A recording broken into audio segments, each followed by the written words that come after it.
우리는 지혜롭게 살아가며 성령으로 충만하라는 말씀을 가지고 함께 말씀을 나누겠습니다. 우리 지난주는 빛의 자녀답게 살아가는 것이 무엇인지를 살펴봤습니다. 그래서 빛의 자녀의 삶이 무엇인지를 살펴보았다면 이제는 우리가 더 빛의 자녀의 삶이 어떤 것인지 더 구체적으로 좀 살펴보려 합니다. 오늘 15절에 보시면 이렇게 되어 있습니다. 같이 한번 읽어볼까요? 시작. 그런즉 너희가 어떻게 행할 것을 자세히 주의하여 지혜 없는 자 같이 말고 오직 지혜 있는 자 같이 하여. 자, 이게 무슨 말이냐면 우리는 하나님을 기쁘시게 하는 일에 최선을 다해야 하는 빛의 자녀들이라는 거예요. 그래서 그 자세히 주의하면서 우리가 삶을 살아가는 것을 분명히 말씀하고 있어요. 우리가 로마서를 우리가 보면 알겠지만 로마서 1장부터 11장까지는 교리적인 면을 다뤘다면 12장에서부터는 그리스도인의 삶이 무엇인지를 다루고 있는데 12장 1절을 보시면 우리가 그리스도의 생활을 분명히 말하고 있어요. 한번 찾아볼까요? 로마서 12장 1절입니다. 1절과 2절 같이 한번 보겠습니다. 1절과 2절 시작. 그러므로 형제들아 내가 하나님의 모든 자비하심으로 너희를 권하노니 너희 몸을 하나님이 기뻐하시는 거룩한 산 제사로 드리라. 이는 너희에게 드릴 영적 예배니라. 너희는 이 세대를 본받지 말고 오직 마음을 새롭게 함으로 변화를 받아 하나님의 선하시고 기뻐하시고 온전하신 뜻이 무엇인지 분별하도록 하라. 아멘. 그래서 오늘 이 로마서 12장 1절과 2절의 말씀이 오늘 예배소서 5장 15절의 말씀과 거의 동일한 말씀이에요. 하나님을 기쁘시게 하는 것이 무엇인지를 우리가 고민하면서 살아가는 것이 바로 빛의 자녀의 삶인데 우리가 어떻게 자세히 빛의 자녀로 살아갈지를 주의하여 경계하면서 우리가 살아가라고 말씀하고 있어요. 여러분 지혜 있는 자가 뭘까요? 지혜 있는 자. 제가 저번에도 말씀드린 것처럼 세상의 지혜는 책을 많이 보거나 현자의 말이 지혜라고 말하지만 우리 그리스도인에게 지혜는 무엇이죠? 하나님을 경외하는 것이 지혜입니다. 분명히 그거 하셔야 돼요. 지혜는 수많은 지혜가 많아요. 그런데 우리에게 유일한 지혜는 하나님을 경외하는 거예요. 그리고 성경에서 말하는 또 다른 지혜가 뭐냐면 그리스도를 말하고 있어요. 그러니까 우리가 하나님을 알아가는 것이 지혜이고 예수 그리스도를 믿는 것이 생명의 지혜자가 가질 삶의 모범인 거예요. 그래서 우리가 이 땅의 어두운 세상을 살아감에 있어서 우리가 어떤 자의 삶을 살아갈지를 고민하며 주의하며 살아가는 거예요.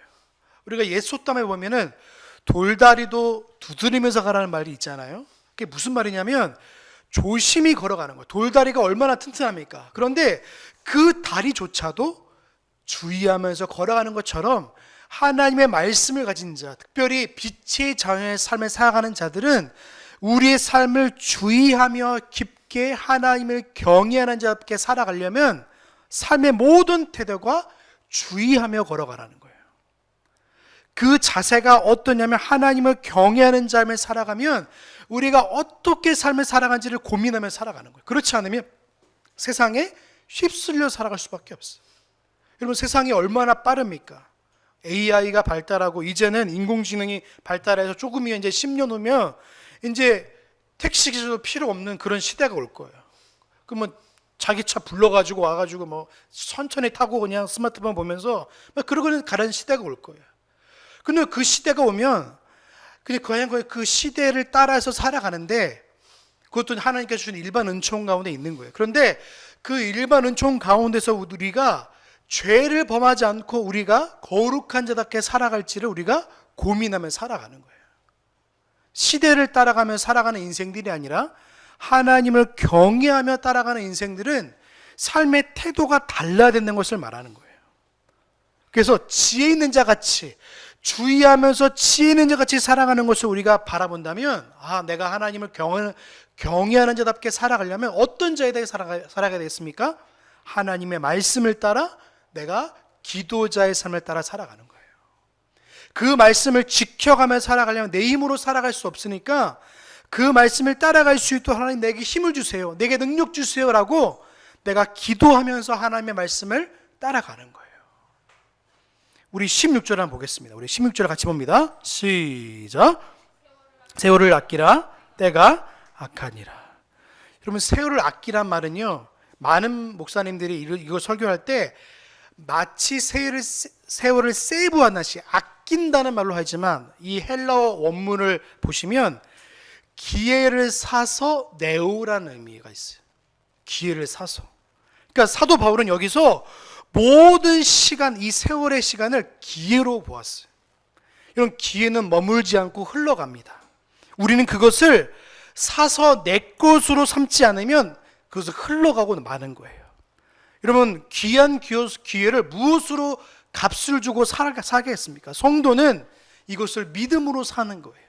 성도는 이것을 거룩한 자답게 살아가는 것이고, 이것은 성도는 하나님을 경외하는 삶의 태도로 살아가는 것을 바로 기회를 산다는 거예요.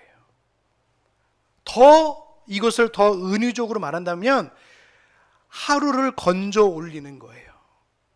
여러분, 하루하루가요 얼마나 빠른지 몰라요. 여러분, 인생을 살아가시면 30년, 40년, 50년 인생을 돌아보면 세월이 얼마나 쏜살같이 빠른지 몰라요. 어느새 한 주간이 흘러가고 어느새 한 달이 흘러가고, 이제는 2025년 하반기가 시작되는 6월의 시작이에요. 얼마나 빠릅니까? 근데 빨라가는 이 세월 속에서 우리는 무엇을 건져 올릴 겁니까? 그것을 기회로 삼아서 그것을 하나님께서 기뻐하는 것으로 살 수 있을까요? 성도들은 이것을 고민해야 돼요. 세월은 쏜살같이 달려오는데 우리는 그것을 어떤 것으로 값을 주고 살아가야 되는 거예요. 세상 사람들은 그것을 물질이라는 것을 벌기 위해서, 아니면 내 욕망을 위해서 그 기회를 삼고 살아가지만, 우리는 어떤 것을 살아야 됩니까? 하나님의 말씀을 따라서 그 기회를 사야 되는 거예요. 하루하루라는 그 시간을 허투루 보내면 우리는 그 시간이 모여서 우리 삶이 되고요, 태도가 되고요, 삶이 되는 거예요. 인생에 30년, 40년 살아가 보면요, 인생이 왜 이렇게 빨리 갈까 하는데요, 여러분, 그 인생의 총 집합의 시간이 지금 여러분의 삶의 모습이에요. 30년의 모습. 우리 그래서 그렇잖아요. 인생의 40이 지나면 그 얼굴에 치김을 지라는 말이 있잖아요. 우리 인생의 속담에. 근데 그리스도인이 그럼 마찬가지예요. 어떤 분은 30년, 40년, 50년 신앙생활을 했는데 그 신앙의 모습이 얼굴에 담겨 있어요. 근데 얼굴에 보면 표독스럽게 어떤 분은 삶을 살아갔고요, 어떤 분은 너그럽게 인생을 산 분도 있어요. 여러분의 인생의 모든 기회들을요, 하나님의 영광을 위해서, 하나님의 기쁨이 되시기 위해서 달려가시는 저와 여러분 되시길 주님의 이름으로 소망합니다. 그 기회를 사야 돼요. 그렇지 않으면 오늘 16절에 있는 말씀처럼 때가 악하기 때문에라고 말씀하고 있어요. 하나님을 경외하는 태도로 하나님을 기쁘시게 하는 삶을 살아가지 못하면 하루를 건져 올리는 인생들이 아니라 하루를 그냥 때가 악함으로 보내는 인생으로 살아갈 수밖에 없는 거예요. 여러분, 솔로몬은요, 전도서의 교훈을 통해서 우리에게 날마다 말하고 있어요. 여러분, 전도서 보시면요, 인생의 얼마나 허망함을 발견함과 동시에 하나님이 계시면 인생이 얼마나 아름다운 것을 발견할 수 있어요. 그러니까 하나님이 없다고 믿는 사람들의 전도서를 보면요, 그냥 허무주의예요. 인생이 이렇게 허무할까? 바람을 잡는 것 같고, 인생의 때를 따라 하나님이 주시는 은혜도 마치 바람을 잡는 것 같다고 말하고 있어요. 그런데 전도서가 맨 마지막에 전도서에 솔로몬이 고백한 것을 잘 들으면 우리가 그 은혜를 알 수 있어요. 전도서 12장 13절과 14절에 이렇게 말하고 있습니다. 제가 읽어드릴게요. 일의 결국을 다 들었으니 하나님을 경외하고 그 명령을 지킬지어다. 이것이 사람의 본분이니라. 하나님이 그 모든 행위와 모든 은밀한 일을 선악간에 심판하시리라 라고 말씀하고 있어요. 여러분, 솔로몬은요, 인생의 모든 것을 다 경험한 사람이에요.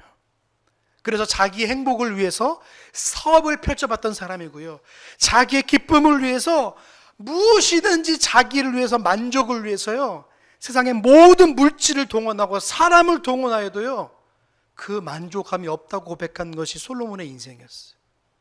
그러니까 솔로몬이 나중에는 그 깨닫는 게 뭐냐면, 하나님이 그 인생의 모든 것임을 고백할 때 그 인생이 완성되었어요. 여러분 지혜자 솔로몬, 여러분 지혜자 솔로몬이 하나님을 경외하는 것이 가장 큰 행복이고 기쁨을 발견했던 거예요. 근데 이 세상 사람들은 뭐죠? 자기가 뭘 다 많이 소유하면 행복할 것이라 믿어요. 여러분 로또 당첨자들이요, 자살자들이 제일 많은지 아세요, 여러분? 로또 당첨, 우리나라 우리 당첨금은 막 30억, 50억이지만 슈퍼 로또인 미국에서 당첨되면 기본이 500억에서 1000억이 넘어가요. 여러분 그 당첨되면 사람들이 뭐 하는지 아십니까? 처음부터 선심을 써요. 막 부모님한테 집도 사주고, 이제 렌트해서 이제 미국을 렌트하니까 집도 사주고, 그리고 자기가 여태까지 가지고 싶은 건 다 가져요. 그리고 이제 사람들이 이제 거기에 자기가 만족이 안 되니까 이제 나중에는 어디까지 가야 되냐면 도박에 손을 대고, 나중에는 나에게 손을 대서 나중에 어떻게 되냐면 피피하게 모든 인생을 맞춰줘요. 모든 것이 자기에게 행복일 줄 알았는데, 돈을 가지면 행복일 줄 알았는데 그게 행복이 아니라는 거예요. 여러분 우리에게 진짜 행복이 뭔지 아십니까? 하나님이 여러분의 행복이신 줄로 믿습니다. 하나님을 섬기는 것이 행복이고요, 하나님 안에 머무르는 것이 진짜 기쁨인 거예요. 이걸 모르면 어딜 향해 달려가냐면 악한 것을 향해 달려갈 수밖에 없는 거예요. 솔로몬은 그것을 알았어요. 그래서 하나님을 높여드리는 삶, 그 진리 안에 머무는 삶이 얼마나 기쁘고 감사하는지를 알았기 때문에 전도서를 마침에, 잠언서를 마침에 그 인생의 기쁨을 알았던 거예요. 여러분 잠언서의 마침을 뭔지 아세요? 잠언서의 마침이 뭔지 아세요? 슬기로운 여인에 대한 것으로 맞춰져요. 자기 어머니에게 들었던, 하나님의 말씀으로 들었던 그 어머니가 가르쳐는 그 은혜를 누리는 것이 귀한 기쁨인지 알기 때문에 슬기로운 여자의 비유로 그 잠언서를 마치게 돼요. 여러분 인생애를 알고 싶으십니까? 전도서와 잠언서를 한번 보세요. 저는 인생이 왜 이럴까? 고난이 오거나 염려가 오거나 환난이 올 때마다 저는 잠언서, 전도서를 아주 깊이 봐요. 그럴 때마다 제게 오는 감동과 은혜가 뭐냐면, 하나님이 우리 인생 가운데에 모든 은혜를 주셨다는 것을 깨닫게 되는 거예요. 그것이 고난일지라도, 그것이 환난일지라도, 그것이 우리에게 어려움일지라도 그것을 통해서 하나님은 선을 내시기 때문에 그걸 깨닫게 되는 거예요. 여러분 어려움이 겪고 있는 분 계십니까? 환난이 온 분 계십니까? 전도서를 깊이 묵상해 보시기 바랍니다. 잠언서를 한번 같이 한번 읽어보시기 바랍니다. 그러면 그것 가운데 하나님이 우리 인생 가운데 얼마나 많은 베푸르신 은혜를 통해서 솔로몬을 통해서 은혜를 베푸는지는 몰라요. 여러분 세상은요 나일강에 범람하는 물 같아요. 나일강은요 1년에 한 번씩 범람하거든요. 그렇기 때문에 애굽이 그렇게 강성할 수 있었어요. 한 번씩 나일강이 범람함을 통하여서 그 나일강 일대에 곡식들이 그렇게 잘 자랄 수 있었던 거예요. 그래서 하나님께서 요셉을 통해서 7년 대환란과 7년 대풍년을 통해서 나일강에 하나님께서 그렇게 큰 은혜를 주신 거예요. 그런데 나일강에 여러분 범람한 물에 사람이 감히 들어갈 수 있을까요? 들어갈 수 없죠. 세상은 그런 것 같아요. 세상의 환란과 세상의 수많은 문화들과 세상의 악한 것들은요, 우리가 그곳에 발을 들여놓기만 하면 우리가 쏜살같이 우리를 끄집어내서 그 강물에 휩싸이게 만들어요. 또 마치 세상은요 요단강 같아요. 요단강은요 건기 때는요 건널 수 있어요. 높이가 30cm밖에 되지 않아요. 길이가 1m도 되지 않아요. 그러니까 그냥 발만 내뿜으면 건널 수 있어요. 그런데 요단강이 범람하는 순간부터 거기는 건널 수 없는 강이 돼요. 길이가 1.8m가 되고요, 깊이가 3에서 4m가 돼요. 근데 그 시속 물의 그 속력이 얼마나 깊으냐면 한번 들어가면 절대로 빠져나올 수 없는 거예요. 그런데 하나님이요 이스라엘 백성들에게 요단강을 건너야지만 이제 이스라엘 백성들이 이제 가나안 땅에 들어갈 수 있는데, 하나님이 일부러 그 요단강이 범람하는 곳에 텐트를 치게 하세요. 그래서 밤새도록 그 물소리를 듣게 하세요. 왜 그러실까요? 하나님이 왜 그 힘든 걸 왜 듣게 하셨을까요? 이유가 있으셨어요. 하나님이 요단강을 건너게 하실 때 가장 첫 번째, 언약궤를 맨 제사장들이 요단강을 건너게 하셨어요.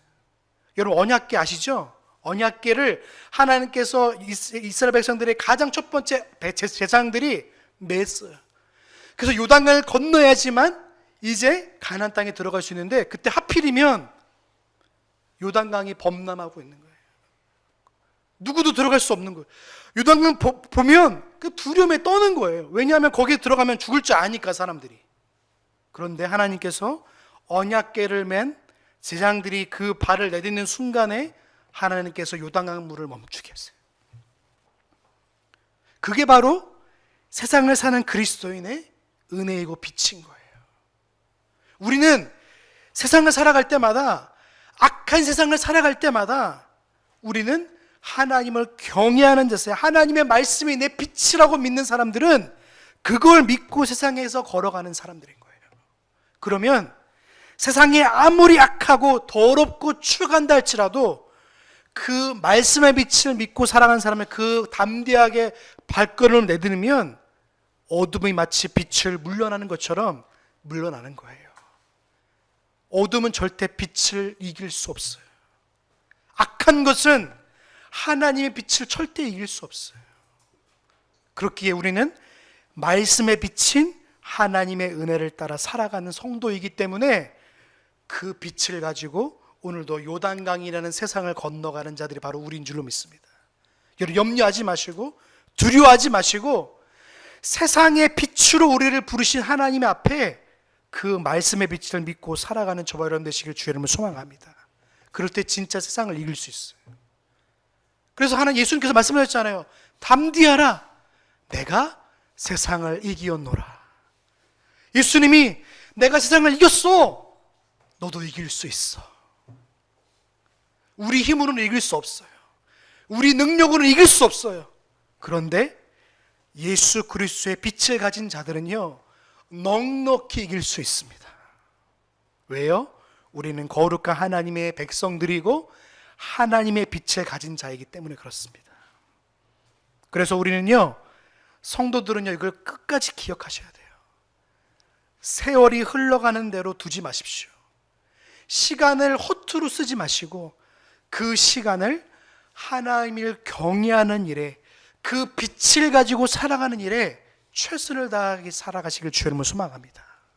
그래서 우리가 십계명을 배우는 이유가 뭡니까? 세상에서 빛된 자의 성화된 하나님의 백성답게 살아가는 대로 우리가 지침을 주신 거예요. 그래서 우리는 하나님의 날이기 때문에 거룩한 날로 이 날을 지키는 거고요, 하나님께서 망령되이 하나님 부르지 않고 하나님의 이름을 거룩하게 부르기 때문에 이 자리에 있는 것이고요, 우상 숭배하지 않고 하나님의 나의 영원한 하나님이심을 고백하는 시간이 이 시간이고요, 다른 신을 우리 인생 가운데 두지 않기 위해 이 시간을 두는 것을 하나님 기뻐하는 시간이기 때문에 이 시간을 두는 거예요. 그래서 십계명은요, 주일에 완성되는 거예요. 하나님을 경외하는 날로, 기쁨의 날로 살아가는 거예요. 구별하여서 드리는 거예요. 그냥 한 날로 그냥 다른 날과 똑같이 이 날을 보내는 게 아니라 구별하여서 이 날을 보내는 거예요. 월화수목 금 토일은 여러분의 날로 그냥 마음껏 삶을 지키지만 이 날은 다른 날과 다르게 보내셔야 되는 거예요. 그래서 거룩히 지키라고 말씀하고 있는 거예요. 그래서 여러분 하루하루를 하나님 백성답게 살아가시길 고민하시길 주님의 이름으로 소망합니다. 우리 17절을 한번 같이 보겠습니다. 17절 우리 같이 봅니다. 시작. 내가 되지 말고 오직 주의 뜻이 무엇인가. 아멘. 자, 이 말씀은 15절에 있는 말씀을 반복해서 하는 말씀입니다. 15절에 있는 말씀이 뭐냐면 어떻게 살아갈지를 주의하면서 지혜 있는 자 같이 해라 이렇게 말씀하고 있어요. 똑같이 말해요. 그래서 하나님을 경외하기 때문에 빛의 자녀로 살기 때문에 하나님 말씀이 무엇인지를 분별하며 살아가는 거예요. 하나님이 어떻게 살아갈지를 로마서 12장 1절에 있는 말씀처럼 하나님이 어떻게만 기쁘시게 할까 고민하면서 내가 나의 삶을 하나님의 거룩한 산 제물로 드리기 위해 살아가는 거예요. 그게 하나님의 거룩한 백성의 삶이라는 것입니다. 여러분, 어리석은 자는요 빛의 일에는 아무 관심이 없어요. 왜요? 어둠의 일에 너무 젖어 있기 때문에 그래요. 여러분, 어둠의 일에 젖어 있으면요 빛이 오면요 싫어요. 제가 이제 쇼츠를 제가 이제 유튜브에 올리거든요. 그러면 죄수가 많은 거랑 죄수가 아는 거랑 극명히 차 있어요. 죄에 대해서 말하는 사람이 보지 않아요. 왜요? 거부감이 들기 때문에 그래요. 죄를 지적하는 사람은요 거부감이 들 수밖에 없어요. 그래서 오늘날 젊은 사람들이 긁힌다 그러거든요. 긁히는 거예요. 자꾸 마음에 양심의 가책을 느끼니까 죄를 들으면 싫은 거예요. 그런데 행복과 평안과 복이란 얘기 들으면요 사람들이 거기에만 집중하고 귀를 기울여요. 그래서 여러분, 교회에서 어떤 기도회를 열면요 자녀를 위해서 40일 이제 추는 기도회 막 하잖아요. 그러면 사람들이요 나오지 말라고 해도 나와요. 왜냐하면 기도의 포커스가 어디 맺혀져 있냐면 자녀의 잘됨이라는 포커스에 맺혀져 있기 때문에 사람들이 오지 말라고 해도 와요. 그런데 기도회가 하나님의 영광을 위해서 하나님의 뜻이 무엇인지에 대해서 하면 사람들이 잘 안 오려고 그래요.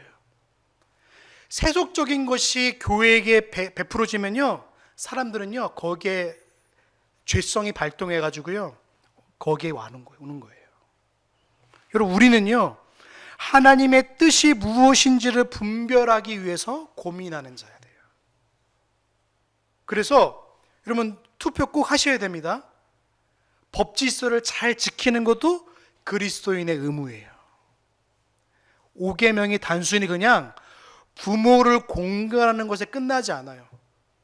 5계명은요 하나님의 권세와 권력, 권위 앞에 내가 순종하겠습니다는 것을 부모라는 것을 통해서 하나님께서 말씀하신 거예요.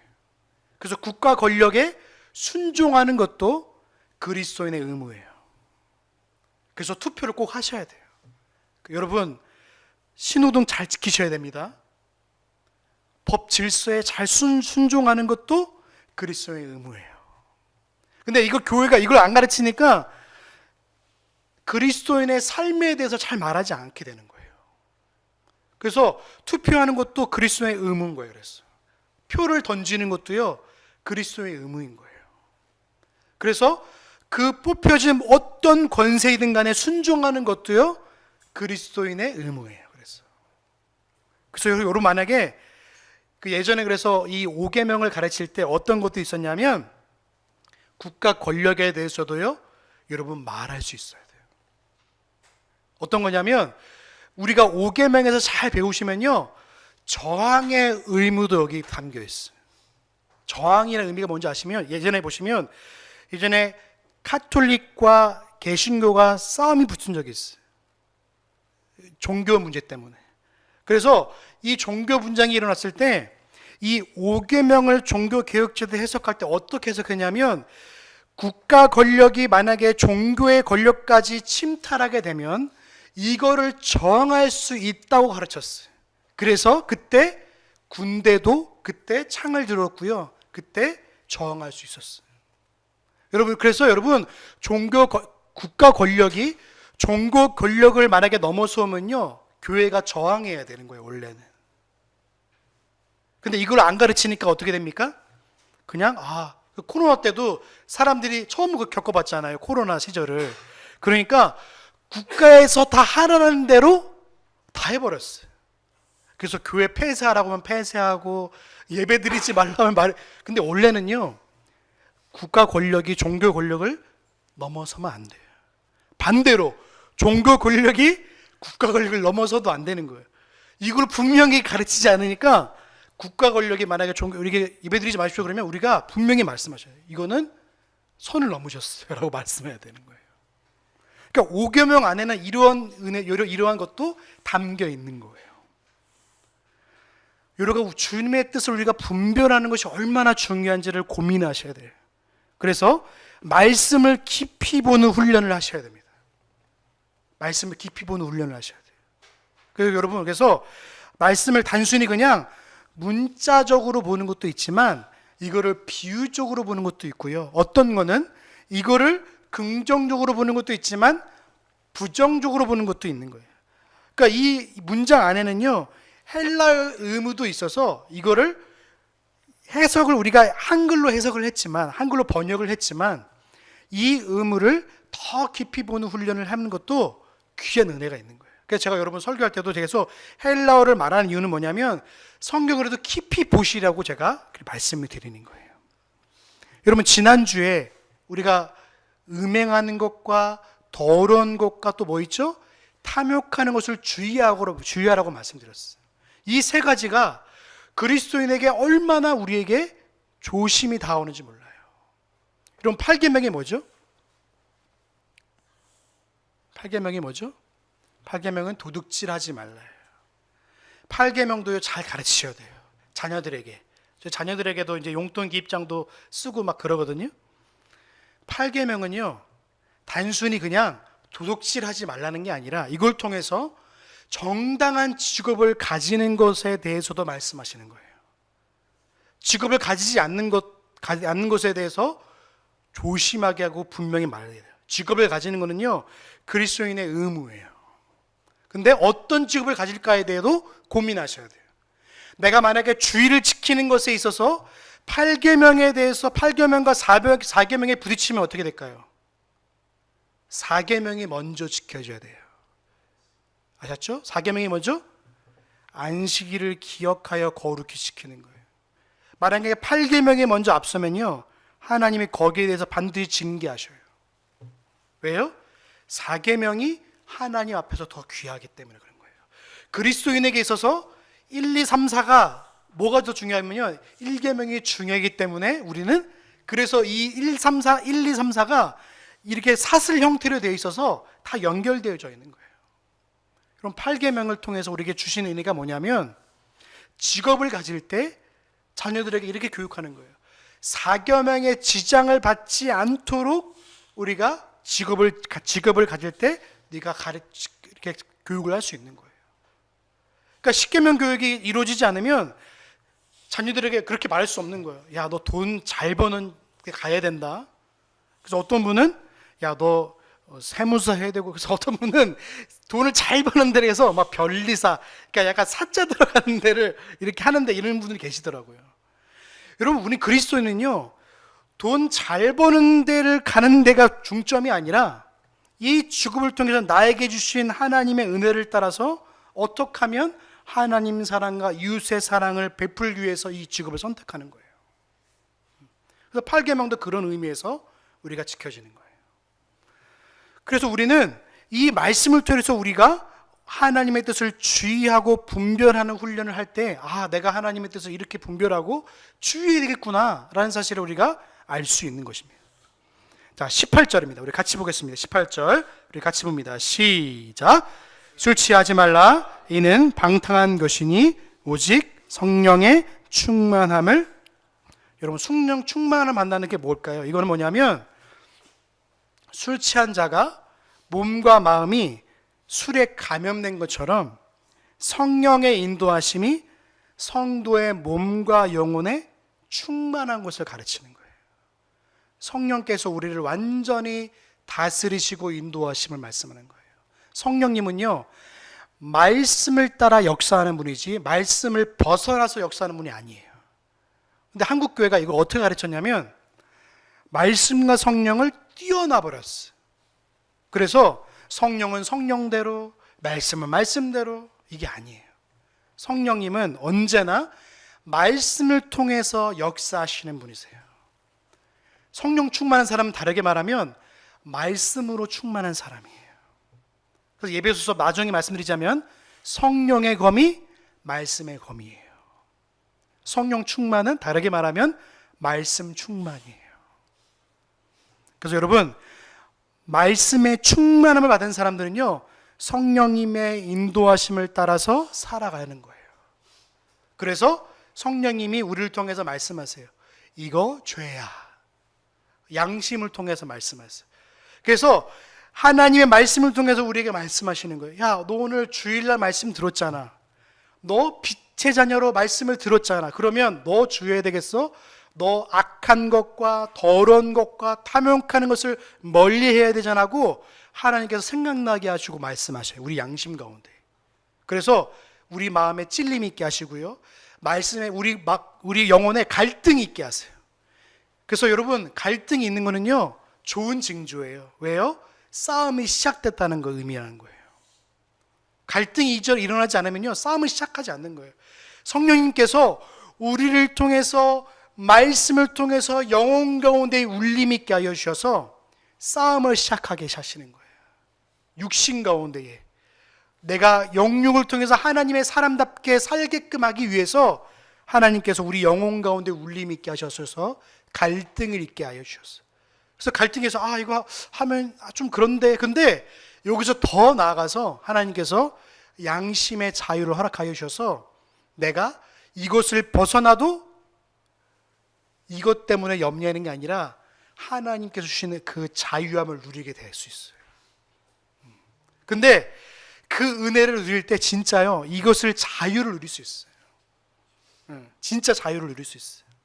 그래서 진리가 너희를 자유케 하는 말씀은 단순히 네가 말씀 밖에서 마음대로 살라는 그 의미가 아니라, 방종하는 의미가 아니라 진리 안에서 완전한 자유와 은혜를 누리게 만드신다는 거예요. 그러니까 진리 안에 있으면 그 평안과 진짜 은혜를 누리며 살아갈 수 있는 거예요. 그래서 오늘 18절에 있는 말씀은 술 취한 자가 그 행동과 생각이 술의 모든 것을 지배를 받는 것처럼 성령님의 인도하심을 완전하게 받게 하신다는 것을 의미하는 거예요. 그러니까 우리가 성령 충만함을 받으라는 말은 뭐냐면, 하나님의 말씀의 지배 아래서 성령으로 우리가 완전한 은혜 가운데 다스림을 받게 하는 은혜를 말하는 거예요. 중생된 사람은요, 그래서 모든 문제들 앞에, 모든 환난들 앞에, 모든 상황들 앞에 말씀의 빛으로 이겨낼 수 있는 거예요. 그 은혜를 누릴 수 있는 거예요. 그래서 세상 사람들은 어떻습니까? 가짜 기쁨으로 살아가요. 어떤 가짜 기쁨입니까? 돈이라는 것이 오면요, 그것 때문에 잠깐 기뻐요. 오늘도 월급날이 왔네, 오늘도 뭐가 왔네 해서 가짜 기쁨을 잠깐 누려요. 근데 가짜 기쁨은 기한이 있어. 그래서 어떤 때는 일주일 기쁨이 있고, 어쩔 때는 한 달 기쁨이 있고, 근데 그 기간이 끝나면 다시 돌아가요, 원래 상태로. 근데 진짜 기쁨은요, 사라지지 않아요. 여러분, 하나님 주신 기쁨은요, 그 기쁨이에요. 하나님께서 주신 기쁨은 사라지지 않아요. 우리 심령 가운데 새겨져 있기 때문에 그런 거예요.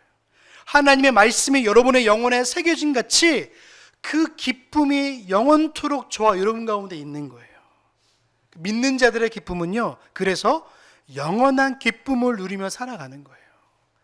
빌립보서를 보시면 그 기쁨에 대해서 나와 있어요. 여러분 돌아가셔서 혹시라도 내가 세상의 기쁨으로 살아가는 게 아닌가 고민한 분이 계시면 빌립보서를 1장부터 한번 보세요.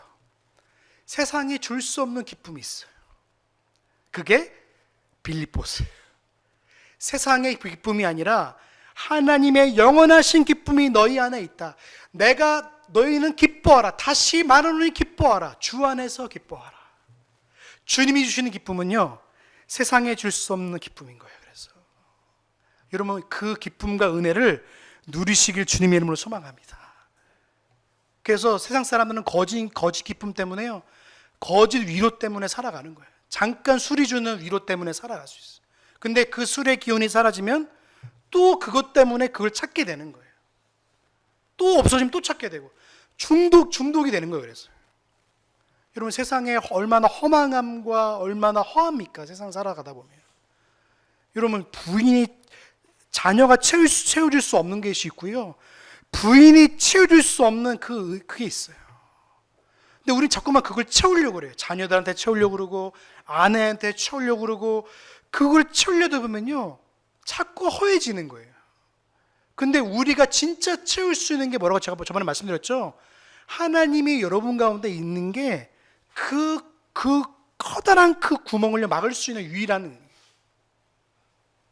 여러분 성령 충만함은요 단순히 거짓 기쁨으로 순간적인 체험이 아니라 거짓 기쁨과 거짓 위로가 아니라 영원한 은혜와 기쁨이 여기 있는 거예요. 여러분 말씀으로 여러분의 인생을 충만하게 누리시길 주님의 이름으로 소망합니다. 말씀을 누리셔야 돼요. 그래서 여러분 인생에 허무함이 오시면 하나님의 말씀을 곱씹고 곱씹으세요. 그러면 그 말씀이 여러분의 심령 가운데 새겨져요. 저는 그 기쁨을 알거든요. 그래서 하나님 말씀을 갖게 하다 보면요 이길 힘이 있어요. 근데 말씀을 멀리하는 순간부터 우리는 어떤 것이 있냐면 내 힘으로 하려고 막 몸부림치다 보면요 내 힘에 막 스스로가요 내 힘에 넘어지더라고요. 내 힘을 의지하다 보면. 그러니까 하나님 말씀을 의지하다 보면 그 말씀대로 지키지 않으니까 어떻게 됩니까? 다시 기도의 자리로 와서 기도하게 되는 거예요. 하나님 내 힘으로 할 수 없습니다. 내 능력으로는 할 수 없습니다. 내 자녀를 내가 원하는 대로 이끌 수 없습니다. 여러분 하나님께 맡기시길 바라요. 여러분의 와이프, 여러분의 자녀, 여러분의 환경 누구도 그걸 책임질 수는 없어요. 그런데 하나님만이 그것들을 하나님의 선하신 길로 인도할 수 있는 거예요. 여러분 세상은요 우리 가운데 자꾸 거짓 기쁨을 줘요. 거짓 만족을로 계속 달려가게 만들어요.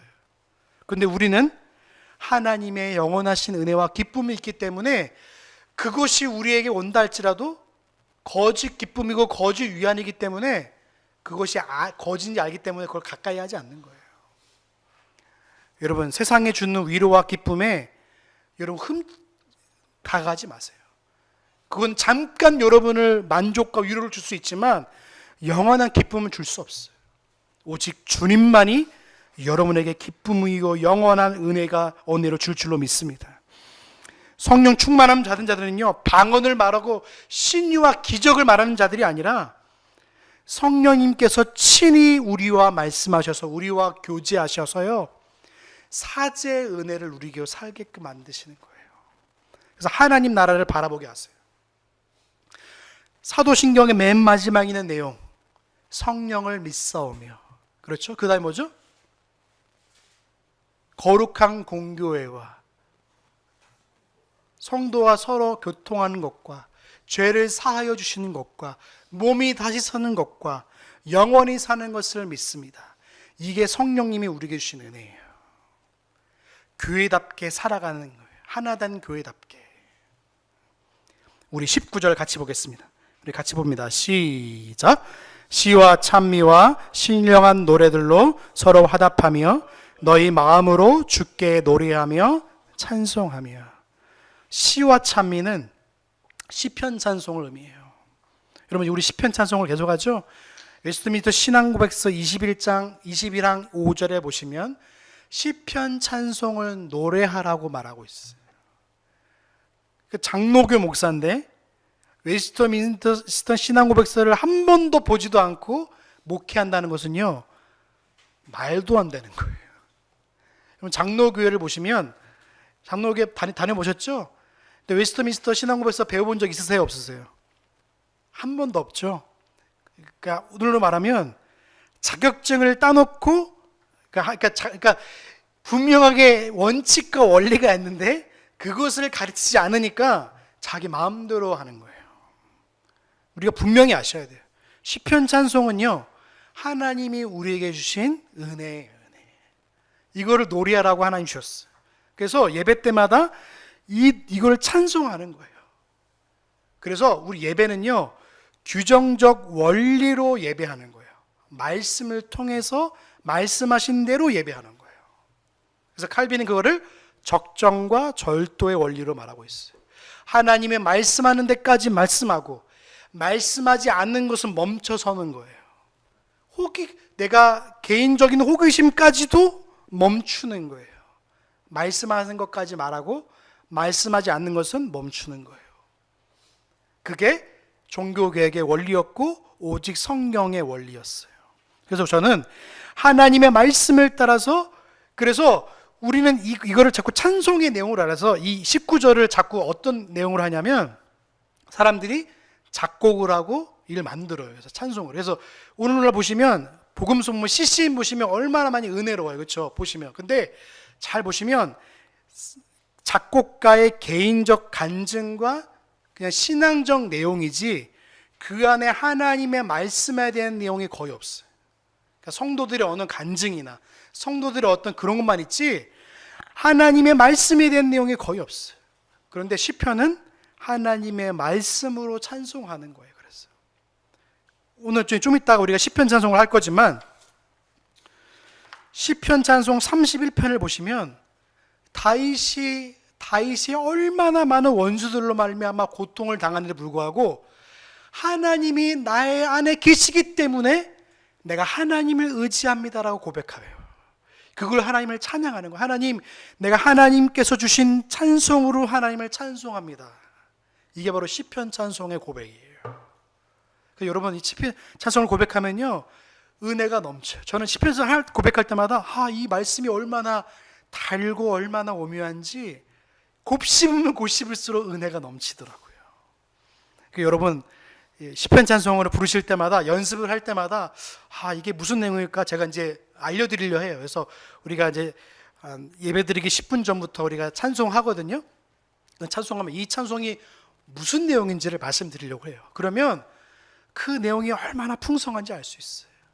좀 이따 우리가 시편 찬송 31편을 찬송할 텐데 다윗이 악인들로부터 원수들로부터 도망가고 환난 가운데 있을 때에 하나님께 찬송한 고백의 내용이에요. 이 고백을 잘 보시면요 다윗의 신앙의 내용도 있지만 우리가 가져야 할 신앙의 내용도 여기 있어요. 말씀이기 때문에 그런 거예요. 자, 우리 20장과 21장 보고 우리 말씀 마치겠습니다. 우리 20장과 21장 같이 봅니다. 시작. 그래서 우리 주 예수 그리스도의 이름으로 항상 아버지 하나님께 감사하며 그리스도를 경외함으로 피차 복종하라. 이런 범사에 어떻게 말하고 있죠? 예수님의 이름으로 항상 하나님께 감사하라고 말하고 있어요. 여러분, 성도들이 받은 은혜는요 예수님의 은혜입니다. 예수님께서 십자가에 달려 돌아가시고 죽으시고 부활하신 은혜예요. 이 은혜는요 어떤 것도 바꿀 수 없는 은혜예요. 예수님께 감사하는 은혜, 예수님께서 우리를 위해서 중보하신 은혜, 예수님께서 나를 위해 돌아가신 그 공로의 은혜를 따라서 감사하며 살아가는 거예요. 그래서 우리의 과거도 우리의 현재도 우리의 미래도 감사할 수 있는 거예요. 여러분, 우리의 미래도 알 수 없잖아요. 미래도 감사할 수 있어요. 그것이 환난이든 그것이 고통이든 그것이 어떤 것이든 상관없어요. 그리스도의 은혜에 감사할 수 있는 거예요. 그래서 여러분, 범사는요 모든 일을 말하는 거예요. 여러분, 좋은 일에만 감사하는 거 아닙니다. 예수님 믿는 사람들은요 내 딸이 저기 시집 갔어, 내 딸이 좋은 직장에 취업했어, 내 딸이 좋은 대학에 입학했어가 감사의 내용이 아니라 내 딸이 환난을 당했어도 감사할 수 있으셔야 돼요. 그리스도인의 감사는요 범사의 범위가 넓어요. 우리가 저번에 우리가 이웃의 범위가 어디까지라고 말씀드렸죠? 원수까지잖아요. 여러분, 그리스도의 감사는요 모든 일에 감사할 수 있어야 돼요. 범위가요 그냥 좋은 일에만 감사하는 게 아니에요. 나쁜 일에도 감사할 수 있어요. 왜요? 이것 또한 하나님의 선하심으로 받을 수 있기 때문에 그런 거예요. 그런데 예수 믿지 않은 사람도 우리 좋은 일에 감사할 수 있잖아요. 그런데 예수 믿지 않은 사람들은 나쁜 일에는요 운이 안 좋았어, 그냥 나쁜 일이야, 이렇게 치부할 수 있는데 나쁜 일조차도 우리에게는 은혜가 될 수도 있어요. 왜요? 그것 또한 하나님의 섭리 아래에 있음을 믿기 때문에 그러는 거예요. 감사는 단순히 좋은 일에만 감사하는 게 아니에요. 무슨 일에든지 예수 그리스도의 이름으로 하나님께 감사하는 존재가 바로 거룩한 성도인 줄로 믿습니다. 21절에 보시면 성도들끼리 존대함을 가르치고 있어요. 존대함. 여러분, 존경함을 말하는 거예요. 성도들은 서로 존대함을, 왜? 비록 열악한 성도일지라도 예수 그리스도의 보혈로 구속함을 입은 자녀이기 때문에 서로 존대하고 서로 경외함을, 서로 존경하는 거예요. 그리스도의 몸된 지체이기 때문에 그 신분이 모두 다를지라도 하나님의 거룩한 성도이기 때문에 존귀한 거예요. 그래서 여러분, 서로 복종하고 섬기는 것은요, 사랑으로 섬기고 복종하는 거예요. 그래서 여러분, 서로 교회됨 때문에 서로 복종하고 섬기고 그 은혜를 누리는 저와 여러분 되시길 주의 이름으로 소망합니다. 그래서 한 주간도 여러분 고민하세요. 내가 지혜롭게, 내가 성령 충만한 자답게 살아가는 것을 한번 고민하시기 바랍니다. 그래서 한 주간도 내가 하나님을 경외하는 자의 삶이 뭡니까? 스스로 질문을 던지면서 내가 그 고민한 자답게 하나님의 말씀을 따라, 그 지도함을 따라서 한 주간도 말씀을 따라 살아가는 저와 여러분의 삶이 되시길 주님의 이름으로 소망합니다. 기도하시겠습니다. 사랑하는 풍성하신 하나님, 감사합니다. 우리를 너무나 사랑하여 주시어서 우리를 자녀 삼아 주시고 거룩한 성도답게 우리를 세우신 하나님, 감사합니다. 오늘 말씀을 따라 우리가 주님의 뜻이 무엇인지를 분별하며 살아갈 수 있도록 도와주시어서 지혜 있는 자답게 하나님 살아가게 하여 주시옵소서. 세상의 지혜가 아니라 하나님을 경외하는 자답게 그 말씀의 지배함과 통침을 받고 한 주간도 살아갈 수 있도록 은혜 베풀어 주시옵소서. 그래서 내가 어떤 일을 겪든지, 그것이 좋은 일인지 나쁜 일이든지 간에 하나님의 섭리 안에 있음을 기억하며 감사하며 또 그 안에서 하나님의 선하심을 발견할 수 있는 거룩한 성도답게 살아갈 수 있도록 은혜 더하여 주옵소서. 그렇게 살기 소망하오며 우리를 구원하신 예수님의 이름으로 감사하며 기도하옵나이다. 아멘.